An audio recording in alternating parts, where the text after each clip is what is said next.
Okay guys, so in this video we're going to look at calculating the concentration of a solution if you're given the mass of the solute and the volume of the water. So the question is, calculate the concentration of a solution containing 12 grams of sodium hydroxide in 500 cubic centimetres of water. So your first step is to work out the gram formula mass of the sodium hydroxide, which we're not going to do in this video. If you're unsure, look at the gram formula mass video that we have. So the gram formula mass of sodium hydroxide is 40 grams.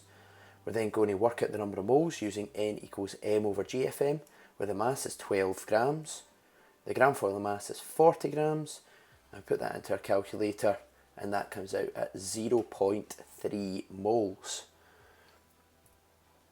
What we then need to do is take into account our 500 cubic centimetres of water using the equation N equals C times V, which we're going to rearrange to work out C, because that's what the question is asking. So C equals N over V, where N is the number of moles and V is the volume in litres, so we have to divide our 500 by 1000.